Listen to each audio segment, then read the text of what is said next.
Good morning and welcome to day two of our conference today. I can see many faces already attending, and I'm happy about that.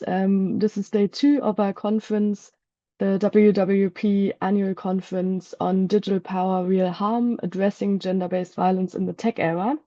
We had a very interesting day yesterday already with engaging content from different speakers, practitioners and researchers. And we will continue today with more keynotes, presentations, and today also a panel discussion and workshops, as you will have seen in the schedule for today. So what we, for those of you who haven't joined yesterday, who weren't able to participate in yesterday's session, I will give some overview and some organizational notes in the beginning. And for most of you, you will have joined. So this is a good recap of yesterday to start the day today.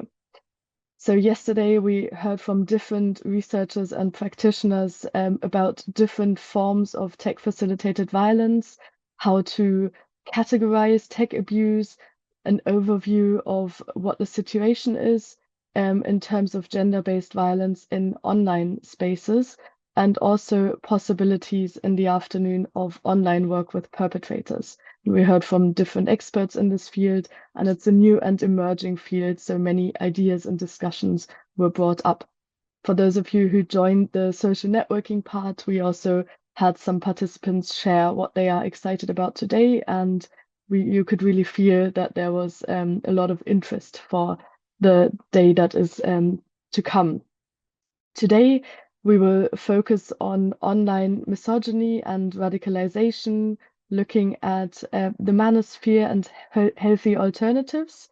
So this is day two, where we're currently at the introduction. We will have some welcoming words shortly, and then the first keynote speech. After that, a presentation, and at 10:50, the break.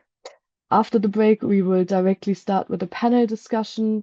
And after that, we will have the lunch break. And after the lunch break, the workshops for which you have signed up previously, and you should have received a link via email, a Zoom link to join the workshop after the lunch break. So we invite you to join that workshop directly after your lunch break. It's a different link than the main link to the conference. You will have received it via email.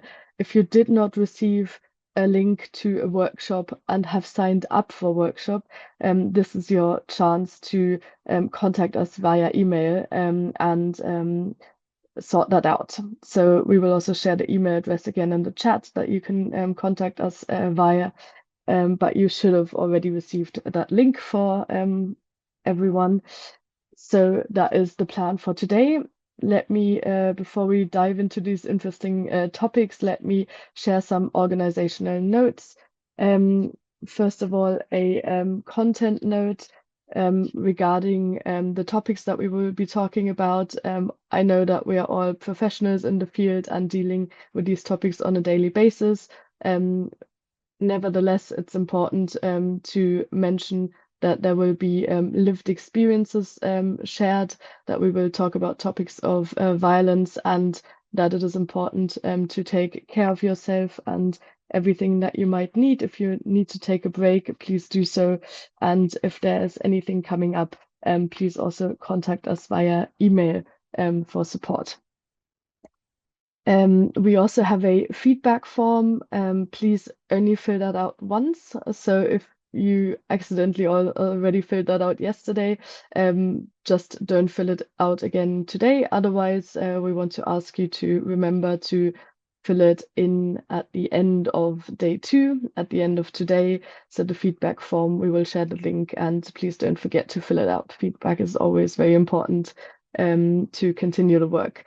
There's also a recording in progress, as you will have seen, and it will be available online after the conference, and the link for this recording will be sent to all attendees.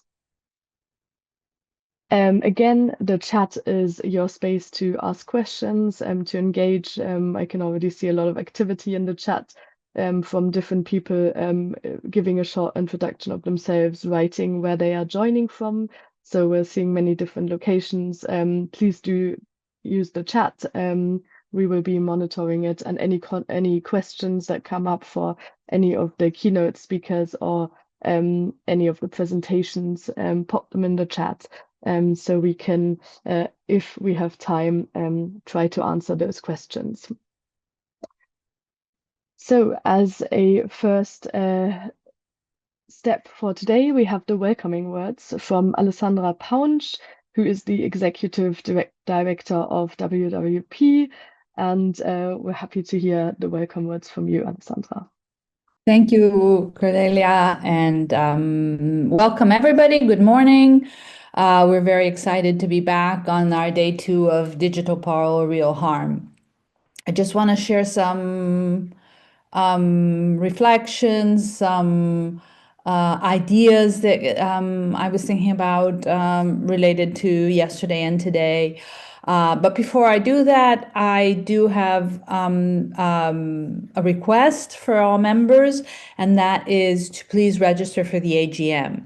As you may recall, when we have the online format, we need to pre-register all the emails of members. So if you don't sign up in time, it's going to be a problem to vote. And although I know the AGM isn't as exciting as our keynotes, it does shape our future. So please, please, please, as soon as we finish today, register for the AGM. There are not very many people that are registered yet, so I know, I mean, it's one of those things that you just sort of say, okay, the AGM, I'll do it then, but please do it now, because we need to sort of set up the whole structure for the voting process.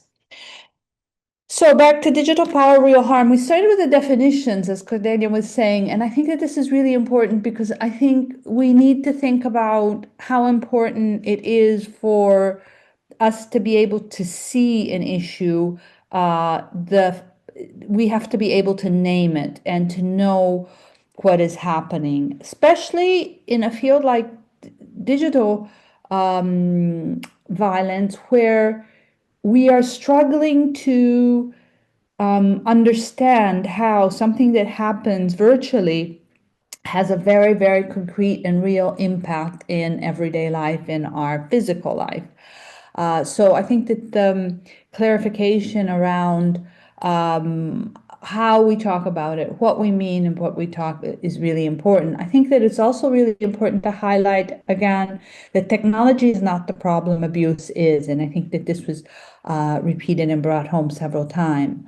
And we see that also in the forms of violence in which we see the most common is harassment. Harassment is a clear form of violence that has continuity between the online and the offline world. So I think that our effort really needs to go in the direction of clarity, understanding, and also really driving how the impacts are summing, and how the consequences and the violence that is suffered by victims and survivors is compounded by the digital presence and the different forms of tech facilitated violence.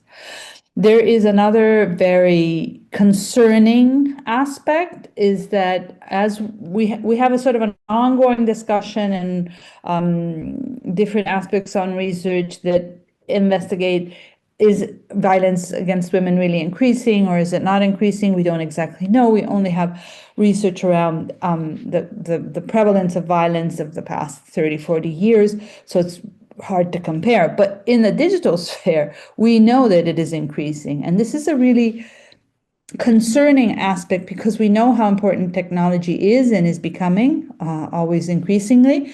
And so if violence is also increasing with increasing use of technology, this is something we really need to focus on and find ways of contrasting. There were several really powerful moments in yesterday for me. I think that one of the ones that really sticks with me is the reflections on digital intimacy. Caring is sharing. but also the idea of digital breakup. Very unsettling. Very close to home. I was reminded of a very recent, well, a relatively recent episode. My daughter left for college 3 years ago, and I was like really sort of emotionally shaken by my daughter going away from home, and my husband was much more sort of rationally composed and less fazed by it. However, he did say at a certain point, for me, our daughter hasn't really left home until she has her own Amazon account. Until I can see what she's putting in the basket, and she's still on our family Amazon account. I know that she's still there, but that's going to be a really dramatic moment for me, and that sort of really sums up how much, independently from what we realize, we are really all very interconnected and very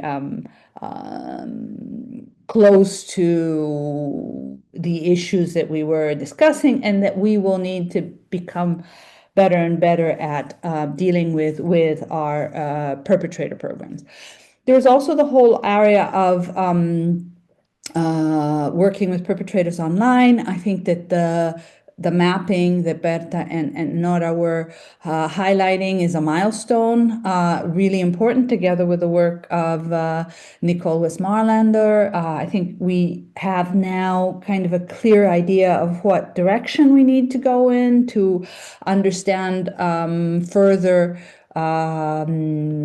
how to transfer, if to transfer, what to transfer online. And I think that also Weinberg's reflections on online psychotherapy, the embodiment, and all those reflections really help us to understand this more comprehensively. However, I am still struggling with certain aspects that have to do with when we are working with perpetrators in a group. We are working on physical violence, and there's a physical element of what the men bring into the group, with his body, with the physical presence, and with the physical interaction with other men and with the facilitators. And we know that often when men have the individual assessments, or sort of when they arrive at the group, they may be very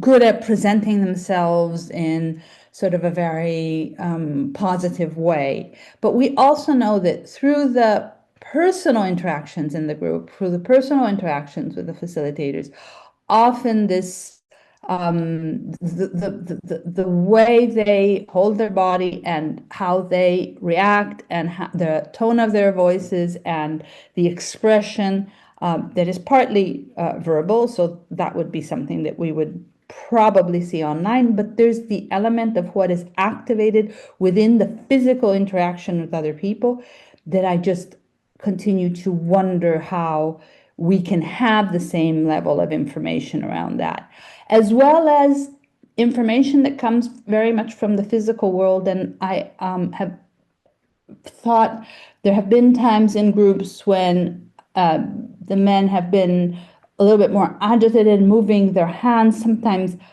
huge hands, very close to you physically. And there is sort of things around the intimidation of what those hands are doing, maybe as a woman also in a group, that really gives you an understanding of what the dynamics, violent dynamics might be like, that I really don't know how we translate into the online world. So those just are some personal reservations and concerns that I have around the discussion.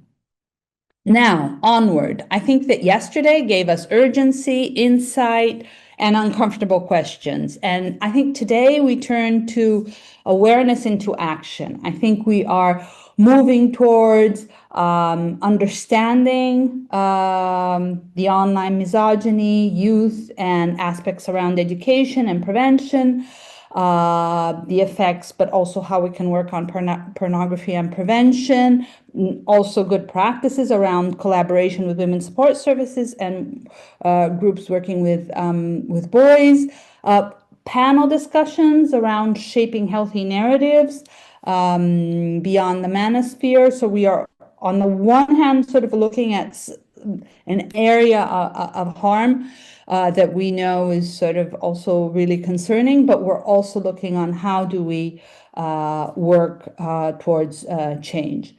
We have our workshops that are members and staff and are sharing their knowledge. They're all really interesting. Make sure you have your links. If you don't, email Sarah, but also check your spam because everything has already been sent out.